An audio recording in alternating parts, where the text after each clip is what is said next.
Hey, hello guys, welcome back. So in this exercise, we will see how we can improvise the loops. So which means in some cases, right? So we cannot avoid loops. So in that cases, we should improvise the loop. That means we should not do some unnecessary calculations or computations inside the loop. So that we will see how we can do this. So this is the for loop that they have, defined here, and then we are going to improvise this particular one. Okay. So first thing first is we want to import this collect counter from collections module, okay, which we have learned in the previous one. And now we will use this counter function, okay, to calculate the repetitions of generations here.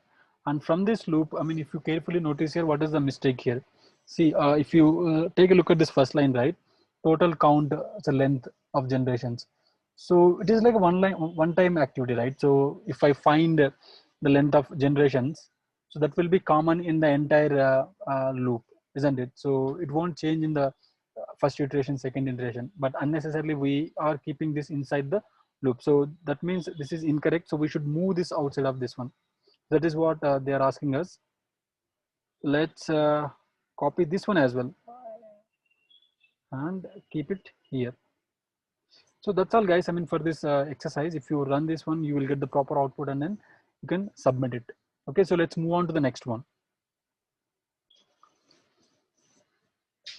Okay guys, in this exercise, we are going to convert the loop in a holistic manner. Okay, so this is, this is a little confusing, this exercise, but anyhow, I could find the proper solution for this one. Okay, so in the first step, using this combinations, okay, using this combinations function, we need to create the pairs of this Pokemon types for two values, and after that, within this loop, we will have to append this enumerated pair to this enumerated tuples that we have defined in the line number 5. And finally, each item from this enumerated tuple has to be converted into a list. So that is what they have asked us in the last instruction here.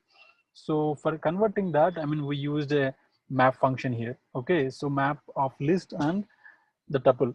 So finally, we unpacked it and we kept it inside the square brackets. So we got the output correctly, guys. Okay, so that's about this exercise, guys. I hope you like this one. And the next one, we are going to combine all the learnings that we have done in this unit. Okay, so I will meet you in the next exercise. Till then, take care.